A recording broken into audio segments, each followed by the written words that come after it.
नमस्कार विद्यार्थी मित्रमैत्रिणींनो, बोलचाळ अकॅडमीमध्ये आपलं सर्वांचं स्वागत आहे। या व्हिडिओमध्ये आपण चालू घडामोडी संबंधित महिला व बाल विकास योजना सराव प्रश्न बघणार आहोत।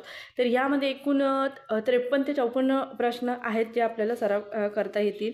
तर हे विशेष म्हणजे अंगणवाडी मुख्य सेविका ही एक्झाम समोर ठेवून तयार करण्यात आली आहे, कारण त्यामध्ये अभ्यासक्रमाला महिला व बाल विकास योजना दिलेले आहेत तांत्रिक घटकामध्ये। तर यामधील 4-5 प्रश्न हे आम्ही शॉर्ट व्हिडिओमध्ये घेतली आहे, पण नंतर पुढचे प्रश्न नवीन आहेत, त्यामुळे व्हिडिओ शेवटपर्यंत बघा, त्याचा तुम्हाला एक्झामला फायदा होईल। तर पहिला प्रश्न बघा, प्रसूती पश्चात माता आणि 2 वयापर्यंतची बालके यांना दिल्या जाणाऱ्या वैद्यकीय सेवांचे सक्षमीकरण करण्यासाठी वात्सल्य योजना कोणत्या राज्य सरकारने सुरू केली? तर महाराष्ट्र सरकारने सुरू केली। त्यानंतर जी योजना आहे, 1ली ते 8वीपर्यंतच्या विद्यार्थ्याच्या व्यक्तिमत्व विकासासाठी सुरू करण्यात आलेली सेलिब्रिटी स्कूल उपक्रम कोणत्या राज्य सरकारने सुरू केलेला आहे? तर महाराष्ट्र सरकारने सुरू केलेला आहे। त्यानंतरचा प्रश्न आपण बघणार आहोत, महिलांना 2 हप्त्यामध्ये वार्षिक 10,000 रुपये आर्थिक मदत देण्याच्या उद्देशाने सुभद्रा योजना कोणत्या राज्य सरकारने सुरू केली? ओडिशा सरकारने। त्यानंतरचा प्रश्न, सामाजिक आणि आर्थिकदृष्ट्या दुर्बल महिला आणि अपंग मुलाच्या पालकांना त्यांच्या मुलांचे शिक्षण आणि कल्याण सुनिश्चित करण्याच्या उद्देशाने सुरू करण्यात आलेली मुख्यमंत्री सुख शिक्षा योजना कोणत्या राज्य सरकारची आहे? तर हिमाचल प्रदेश सरकारची आहे। त्यानंतरचा प्रश्न आहे, मुली आणि महिलांना 5 वर्षात 50,000 रुपयाची रोख मदत देण्याच्या उद्देशाने सुभद्रा योजना कोणत्या राज्य सरकारने सुरू केली? तर ओडिशा, म्हणजे वार्षिक 10,000 आणि 5 वर्षात 50,000 रुपये रोख आहे। त्यानंतरचा प्रश्न आहे, NPS वात्सल्य योजना केंद्र सरकारची योजना आहे। ही योजना केव्हा सुरू करण्यात आली? तर 18 सप्टेंबर 2024ला। त्यानंतरचा प्रश्न आहे, NPS वात्सल्य योजनेची सुरुवात नवी मुंबई येथे झाली असून त्याचे उद्घाटन कोणी केले? तर अर्थमंत्री निर्मला सीतारामन यांनी या योजनेचे उद्घाटन केले होते। अर्थसंकल्पामध्येच ही योजनेची घोषणा झाली होती, NPS वात्सल्य योजना। तर त्यानंतरचा प्रश्न बघूया, केंद्र सरकारने मान्यताप्राप्त सामाजिक आरोग्य कार्यकर्त्या आणि अंगणवाडी सेविका व मदतनीस यांच्या कोणत्या योजनेअंतर्गत आरोग्य उपचारासाठी मोफत कव्हरमध्ये समावेश करण्याचा निर्णय जाहीर केलेला आहे? तर आयुष्यमान भारत योजना, EB म्हणजे आभा कार्ड, EB म्हणजे प्रधानमंत्री जीवन ज्योती योजना असं आहे। त्यानंतरचा प्रश्न बघा, प्रश्न आहे, अंगणवाडी सेविका, मदतनीस आणि आशा सेविका यांना आयुष्यमान भारत योजनेअंतर्गत उपचारासाठी मोफत कव्हरमध्ये समाविष्ट करण्याचा निर्णय अर्थमंत्री निर्मला सीतारामन यांनी कोणत्या अर्थसंकल्पात जाहीर केला? तर अंतरिम अर्थसंकल्प 2024-25च्या। त्यानंतरचा प्रश्न, आयुष्यमान भारत प्रधानमंत्री जन आरोग्य योजना, आयुष्यमान भारत प्रधानमंत्री जन आरोग्य योजना गरीब आणि असुरक्षित कुटुंबांना प्रति कुटुंब इतक्या रिकामी जागा रुपयापर्यंत आरोग्य कवच प्रदान करते, तर 5 लाख रुपयापर्यंत। त्यानंतरचा प्रश्न, सरकारने 20 डिसेंबर 2023पर्यंत अंदाजे किती कोटी आयुष्यमान कार्ड तयार केलेले आहे? तर 28.45 कोटी आयुष्यमान कार्ड तयार केलेले आहे डिसेंबर 2023पर्यंत। त्यानंतरचा प्रश्न, विद्यार्थ्याच्या नाव नोंदणीसाठी आणि आर्थिक सहाय्य वितरित करण्यासाठी कोणते पोर्टल सुरू करण्यात आलेले आहे? तर विद्यांजली फिनटेक पोर्टल विद्यार्थ्यांच्या नाव नोंदणीसाठी आणि आर्थिक सहाय्य वितरित करण्यासाठी पोर्टल सुरू करण्यात आलेले आहे। त्यानंतरचा प्रश्न, प्रधानमंत्री नरेंद्र मोदी यांनी केव्हा नवी मुंबई येथील एका कार्यक्रमामध्ये राज्यामध्ये मुलींच्या सक्षमीकरणासाठी लेक लाडकी लखपती योजनेचा शुभारंभ केला? तर 12 जानेवारी 2024ला। त्यानंतरचा प्रश्न, कोणत्या योजनेअंतर्गत पिवळा आणि केसरी रेशन कार्ड धारक कुटुंबातील मुलीला एकूण 1,01,000 रुपये एवढा लाभ मिळेल? तर लेक लाडकी लखपती योजनेद्वारे मिळणार आहे। त्यानंतरचा प्रश्न, माझी कन्या भाग्यश्री ही योजना अधिक्रमित करून 1 एप्रिल 2023 पासून जन्मणाऱ्या मुलीसाठी कोणती योजना राबविण्यात येईल? तर लेक लाडकी लखपती योजना तर लेक लाडकी लखपती योजनेमध्येच माझी कन्या भाग्यश्री ही योजना आहे ती अधिक्रमित करण्यात आलेली आहे 1 एप्रिल 2023 त्यानंतरचा प्रश्न, लेक लाडकी लखपती योजनेअंतर्गत जन्म झाल्यावर किती रक्कम मिळेल? तर जन्म झाल्यावर 5,000 रुपये मिळेल. तर बघा, इयत्ता पहिलीत गेल्यावर तिला 6,000 रुपये दिले जाईल. पहिलीत गेल्यावर 6,000 रुपये आणि 6वीत गेल्यावर 7,000 रुपये, 11वीत गेल्यावर 8,000 रुपये आणि 18 वर्ष पूर्ण झाल्यावर 75,000 रुपये मिळणार आहेत लेक लाडकी लखपती योजनेअंतर्गत. त्यानंतरचा प्रश्न, सुकन्या समृद्धी योजना ही मुलींसाठी एक छोटी ठेव योजना असून रिकामी जागा मोहिमेचा एक भाग म्हणून सुरू करण्यात आली. तर जे सुकन्या समृद्धी योजना ही बेटी बचाव बेटी पढाओ योजनेच्या मोहिमेचा किंवा योजनेचाच भाग आहे आणि ते किंवा सुरू करण्यात आली. तर ज्यावेळी बेटी बचाव बेटी पढाओ योजना सुरू करण्यात आली त्याच वेळेस 22 जानेवारी 2015 असं आहे काहीतरी. बरोबर, 22 जानेवारी 2015. केंद्र सरकारने जानेवारी-मार्च तिमाहीसाठी म्हणजे 2024च्या जानेवारी-मार्च तिमाहीत सुकन्या समृद्धी योजनेवरील व्याजदरात किती आधार अंकांनी वाढ केलेली आहे? ते 20 आधार अंकांनी. सुकन्या समृद्धी योजनेअंतर्गत पालक किंवा कायदेशीर पालक मुलीच्या वतीने म्हणजे दत्तक मुलीसह 10 वर्षापेक्षा कमी वयाच्या किती मुलींसाठी ठेव उघडू शकतात? ते सुकन्या समृद्धी योजनेअंतर्गत 2 मुलींसाठी. त्यानंतरचा प्रश्न आहे, सुकन्या समृद्धी योजना केव्हा सुरू करण्यात आली? तर 22 जानेवारी 2015ला हरियाणातील पाणीपत या ठिकाणी. हे करंटमध्ये चर्चेमध्ये आहे त्यामुळे हे घेतलेली आहे. त्यानंतरचा प्रश्न, हरवलेल्या मुलांची सुटका करण्यासाठी रेल्वे संरक्षण दलाने फेब्रुवारी 2024मध्ये कोणते ऑपरेशन राबवले? तर ऑपरेशन अन्य फरिश्ते म्हणून. त्यानंतरचा प्रश्न, महिला प्रवाशांची सुरक्षा करण्यासाठी रेल्वे संरक्षण दलाने फेब्रुवारी 2024मध्ये कोणतं ऑपरेशन राबवले? तर ऑपरेशन मेरी सहेली. त्यानंतर गर्भवती महिलांना बाळंतपणात मदत करणे या उद्देशाने रेल्वे संरक्षण दलाने फेब्रुवारी 2024मध्ये कोणते ऑपरेशन राबवले आहे? तर ऑपरेशन मातृशक्ती.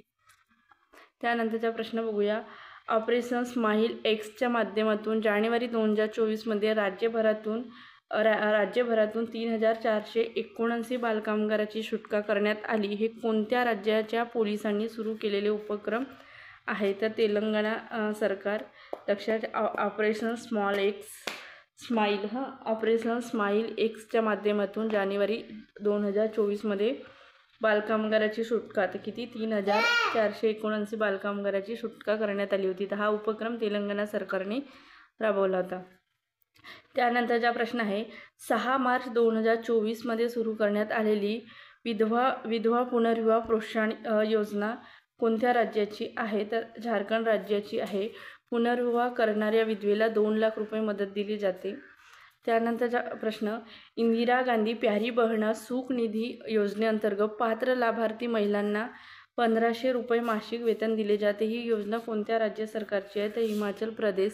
त्यानंतरचा प्रश्न, हिमाचल प्रदेश सरकारने इंदिरा गांधी प्यारी बहना सुख सन्मान निधी योजना कशासाठी सुरू केलेली आहे? तर 18 ते 60 वयोगटातील महिलांचे सक्षमीकरण करणे यासाठी हिमाचल प्रदेश सरकारने इंदिरा गांधी प्यारी बहना सुख सन्मान निधी योजना सुरू केलेली आहे.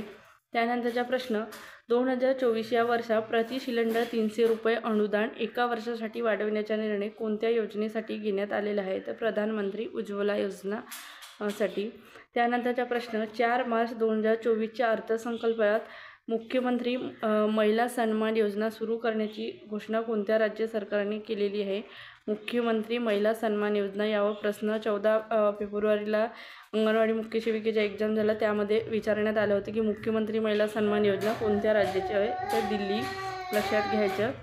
त्यानंतरचा प्रश्न आपण बघणार आहोत, 18 वर्षावरील प्रत्येक महिलेला दरमहा 1,000 रुपये मानधन मिळावे यासाठी दिल्ली सरकारने कोणती योजना सुरू केली? तर मुख्यमंत्री महिला सन्मान योजना. 18 वर्षावरील प्रत्येक महिलेला दरमहा 1,000 रुपये मानधन मिळावे यासाठी दिल्ली सरकारने मुख्यमंत्री महिला सन्मान योजना सुरू केली. त्यानंतरचा प्रश्न आहे, स्तनाच्या कर्करोगाचे लवकर निदान करण्यासाठी 25 फेब्रुवारी 2024 रोजी हरियाणा सरकारने कोणता उपक्रम सुरू केला? तर सवेरा उपक्रम. हरियाणा सरकार. सवेरा उपक्रम हरियाणा सरकार आणि स्तनाच्या कर्करोगावर लवकर निदान करण्यासाठीचा आहे. त्यानंतरचा प्रश्न, गरीब महिलांना विनामूल्य घर देण्याच्या उद्देशाने 23 फेब्रुवारी 2024 रोजी आंध्र प्रदेश सरकारने कोणती योजना सुरू केली? तर नवरत्नालू पेडलदरकी इल्लू योजना आहे आंध्र प्रदेश सरकारची. लक्षात ठेवायचं व्यवस्थित. त्यानंतरचा प्रश्न, केवळ अंतराळ क्षेत्रातील महिलांना समर्पित अशा प्रकारच्या पहिला फेलोशिप कार्यक्रमाची स्कायरूट एरोस्पेसद्वारे म्हणजे हैदराबाद म्हणजे हे जे स्कायरूट एरोस्पेस आहे तर हे हैदराबादचे आहे. त्यांनी 20 फेब्रुवारी 2024ला घोषणा करण्यात आली आहे. म्हणजे कोणते फेलोशिप आहे तर कल्पना फेलोशिप आहे, जे अंतराळ क्षेत्रामध्ये काम करणाऱ्या महिलांना साठी आहे ही. त्यानंतरचा प्रश्न, आयुष सर्वकष आरोग्य केंद्र 22 फेब्रुवारी 2024 कुठे सुरू करण्यात आलेला आहे? तर नवी दिल्लीतील सर्वोच्च न्यायालयाच्या आवारामध्ये सुरू करण्यात आलेला आहे आयुष सर्वकष आरोग्य केंद्र. उद्घाटन न्यायाधीश त्यावेळचे धनंजय चंद्रचूड यांनी केले होते. तर ह्या कार्यक्रमाला म्हणजे सहकार्य कोणाचे आहे तर अखिल भारतीय आयुर्वेदिक संस्थेचं सहकार्य आहे. त्यानंतरचा प्रश्न बघणार आहोत, IIT मंडीच्या हिमाचल प्रदेश त्यानंतरचा प्रश्न, उन्हाळ्यामध्ये विद्यार्थ्यांमध्ये निर्जलीकरण टाळणे या उद्देशाने शालेय विद्यार्थ्यांसाठी वॉटरवेल प्रणाली उपक्रम कोणत्या राज्य सरकारने सुरू केला? तर केरळ. आणि ही प्रणाली लागू करणारा केरळ हा पहिला राज्य आहे. त्यानंतरचा प्रश्न, IIT मंडी कुठे आहे? हिमाचल प्रदेशमध्ये आहे. त्यांचा उपक्रम कोणता जो महिलांना स्वावलंबी बनवण्यासाठी कौशल्य विकास कार्यक्रम म्हणून सुरू करण्यात आलेला आहे? तर ड्रोन दीदी उपक्रम आहे, महिलांना स्वावलंबी बनवण्यासाठी कौशल्य विकास कार्यक्रम म्हणून सुरू करण्यात आलेला आहे. त्यानंतरचा प्रश्न, मान्यवरांकडून विविध 18 कलागुणांशी संबंधित ऑनलाईन प्रशिक्षण आणि मार्गदर्शन करण्यासाठी 1ली ते 8वीपर्यंतच्या विद्यार्थ्यांच्या व्यक्तिमत्व विकासासाठी सुरू करण्यात आलेली महाराष्ट्र सरकारची योजना किंवा उपक्रम कोणता आहे? तर सेलिब्रिटी स्कूल उपक्रम आहे. सेलिब्रिटी स्कूल उपक्रम. त्यानंतरचा प्रश्न आपण बघणार आहोत. प्रश्न बघा, स्वावलंबन आणि कौशल्य विकासाला चालना देण्यासाठी महिलांना मासिक 1000 रुपयाची आर्थिक मदत करणारी छत्तीसगड सरकारची योजना कोणती आहे? तर महतरी वंदना योजना छत्तीसगड सरकारची आहे. स्वावलंबन आणि कौशल्य विकासाला चालना देण्यासाठी महिलांना मासिक 1000 रुपयाची आर्थिक मदत करणारी छत्तीसगड सरकारची योजना आहे महतरी वंदना योजना. त्यानंतरचा प्रश्न आपण बघणार आहोत. प्रश्न आहे, देशातील वाढत्या वाहतूक क्षेत्रात भारतातील अधिक मुलींच्या प्रवेशास सहाय्य देणे या उद्देशाने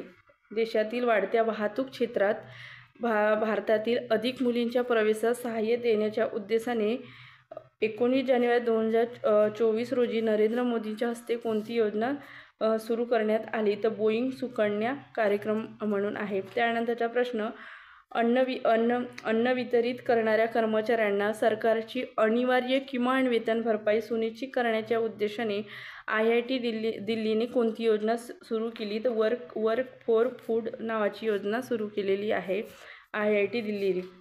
त्यानंतरचा प्रश्न आहे, इंदिरा रसोई योजना ही राजस्थान सरकारची असून या योजनेचे नामकरण आता काय करण्यात आले? तर श्री अन्नपूर्णा रसोई योजना असं करण्यात आलेलं आहे. त्यानंतरचा प्रश्न, सशक्त नारी विकसित भारत या योजनेअंतर्गत 11 मार्च 2024 रोजी पंतप्रधान नरेंद्र मोदी यांनी 1000 नमो ड्रोन दीदींना सुपूर्द केले. हा कार्यक्रम कुठे आयोजित करण्यात आला होता? तर भारतीय कृषी संशोधन संस्था पुषा दिल्लीत आहे. भारतीय कृषी संशोधन संस्था पुषा या ठिकाणी तिथे हे उपक्रमाचे म्हणजे उद्घाटन करण्यात आले होते. त्यानंतरचा प्रश्न, विज्ञान आणि संशोधन क्षेत्रात गुंतलेल्या भारतीय महिलांच्या 81,818 प्रोफाईल लिंक करणे हे उद्दिष्ट ठेवून कोणती योजना सुरू करण्यात आली? तर CRNI उपक्रम आहे. त्याचं पूर्ण रूप पण नंतर बघूया आपण. तर विविध संशोधन क्षेत्रात महिला शास्त्रज्ञांचे समान प्रतिनिधित्व केले जाईल याची खात्री करणे या उद्देशाने विद्यापीठ अनुदान आयोग म्हणजे UGC माहिती आणि ग्रंथालय नेटवर्क UGCच्या माहिती आणि ग्रंथालय नेटवर्क केंद्राने सुरू केलेल्या योजनेचे नाव काय आहे? तर श्रीरणी म्हणजे CRNI उपक्रम. तर त्याचं पूर्ण रूप काय आहे? CRNIचे पूर्ण रूप काय आहे? तर C research network in India हे पूर्ण रूप आहे, विचारले जाऊ शकते. त्यानंतरचा प्रश्न, महाराष्ट्र राज्याच्या 4थ्या महिला धोरणाची अंमलबजावणी सुरुवात केव्हा झाली? तर 4था महिला धोरण महाराष्ट्र राज्याचा तर 8 मार्च 2024ला आणि 8 मार्च हा काय तर महिला दिन म्हणून साजरा केला जातो. महाराष्ट्र राज्याचे 4थे महिला धोरण कोणी जाहीर केले होते? तर हे कोणी जाहीर केले होते? तर राज्याच्या महिला व बालविकास मंत्री आदिती तटकरे यांनी जाहीर केलं होतं. तर सिम्प्लिफाईड इयरबुकमधून मी हे सगळे करंट म्हणजे नोट्स काढलेली आहे. त्यानंतरचा प्रश्न आहे, जोड्या लावा येऊ शकतो कधी? महिला धोरण आणि त्यावेळेस मुख्यमंत्री कोण होते? ज्या वेळेला महाराष्ट्र राज्याचा पहिला महिला धोरण तयार करण्यात आला तेव्हा मुख्यमंत्री कोण होते? तर पहिला महिला धोरण बघा, पहिला महिला धोरण होता. पहिला महिला धोरण 1994ला, त्यावेळेस मुख्यमंत्री शरद पवार होते. त्यानंतर दुसरे महिला धोरण 2001ला, त्यावेळेस मुख्यमंत्री होते विलासराव देशमुख. त्यानंतर तिसरे महिला धोरण 2013ला, त्यावेळी मुख्यमंत्री पृथ्वीराज चव्हाण होते. त्यानंतर 4थे महिला धोरण आत्ता 2024ला झाले होते, तर त्यावेळी मुख्यमंत्री होते एकनाथजी शिंदे. त्यानंतरचा आपण प्रश्न बघणार आहोत की महाराष्ट्र राज्याच्या 4थ्या महिला धोरणात अष्टसूत्रीवर भर देण्यात आला असा, यावर वेगळा पण प्रश्न तयार होऊ शकते की महाराष्ट्र राज्याच्या 4थ्या महिला धोरणामध्ये म्हणजे कशावर भर देण्यात आला होता असा वगैरे. तर अष्टसूत्रीवर. तर ते अष्टसूत्र कोणते आहेत तर ते बघूया आपण. पहिलं आहे आरोग्य पोषण आहार व संस्थय. दुसरं आहे शिक्षण व कौशल्य. तिसरं आहे महिलांप्रती हिंसाचाराला आळा घालणे. चौथा आहे लिंग समानता, पूरक उपजीविकेचे साधने, रोजगार, उद्योजकता व कौशल्य विकास. पाचवा आहे परिवहन, निवारा आणि स्वच्छताविषयक सुविधा. सहावा आहे प्रशासन व राजकीय सहभाग. आणि सातवा आहे नैसर्गिक संसाधन व्यवस्थापन, हवामान बदल अनुकूल आपत्ती व्यवस्थापन. आणि आठवा आहे इतर महत्त्वाची क्षेत्रे. त्यानंतरचा प्रश्न आहे 1 मे 2024 रोजी व त्यानंतर जन्मलेल्या सर्व बालकांना सरकारी दस्तऐवजावर आईचे नाव बंधनकारक करण्याचा निर्णय कोणत्या राज्य सरकारने घेतला? तर महाराष्ट्र सरकारने घेतलेला आहे. त्यानंतर हाच प्रश्न दुसऱ्या पद्धतीनं, सरकारी दस्तऐवजामध्ये आईच्या नावाचा समावेश वेगळ्या रकान्यात न करता उमेदवाराचे नाव, आईचे नाव, नंतर वडिलांचे नाव आणि शेवटी आडनाव अशा स्वरूपात नोंदवणे बंधनकारक करण्याचा निर्णय महाराष्ट्र शासनाने केव्हा घेतला? तर 11 मार्च 2024ला घेतला मंत्रिमंडळामध्ये. त्यानंतरचा प्रश्न, जानेवारी 2024मध्ये alliance for global good gender equity and इक्विलिटीच्या लोगो आणि वेबसाईटचे अनावरण कोणी केली? तर स्मृती इराणी, त्यावेळेच्या केंद्रीय महिला व बालविकास आणि अल्पसंख्याक मंत्री होता. आणि त्याचा उद्देश होता तर जागतिक चांगल्या पद्धतीत ज्ञानाची देवाणघेवाण आणि महिलांचे आरोग्य, शिक्षण आणि उद्योजकता या क्षेत्रातील गुंतवणूक एकत्र आणणे. या उद्देशाने हे alliance for global good gender equity and equality हे याचा लोगो आणि वेबसाईटचे अनावरण करण्यात आलेलं होतं जानेवारी 2024ला. त्यानंतरचा प्रश्न, alliance for global good gender equity and इक्विलिटीमध्ये कोणत्या शाश्वत लक्ष्यावर म्हणजे शाश्वत विकास ध्येयावर भर देण्यात आलेला होता? Sustainable development goals. तर तिसरं त्यामधील सस्टेनेबल डेव्हलपमेंट गोल आहे ज्यामध्ये चांगले आरोग्य आणि कल्याण आहे दिलेलं. त्यानंतर चौथा आहे दर्जेदार शिक्षण. आणि त्यानंतर पाचवं आहे तर लैंगिक समानता आणि सक्षमीकरण. आणि 17वं आहे ज्यामध्ये विकासासाठी जागतिक भागीदारी दिलेलं आहे. तर अशा पद्धतीने आपण यामध्ये महिला बालविकासाच्या योजना महत्त्वपूर्ण जे म्हणजे चौथे महिला धोरण पण अभ्यासलं आहे आपण, आणि हे alliance for global good gender equity and equality logo आणि वेबसाईटचे अनावरण, हे यावर थोडी माहिती आपण व्यवस्थित बघितली आहे. यावर म्हणजे यातून आपल्या एक्झामला प्रश्न येणार आहेत, त्यामुळे शेवटपर्यंत व्हिडिओ व्यवस्थित रिवाईज करून घ्या. जर तुम्ही या चॅनलला नवीन असाल तर चॅनलला सबस्क्राईब करून घ्या आणि तुमच्या मित्रमैत्रिणीपर्यंत शेअर करा. हा व्हिडिओ इथंच थांबवते. धन्यवाद.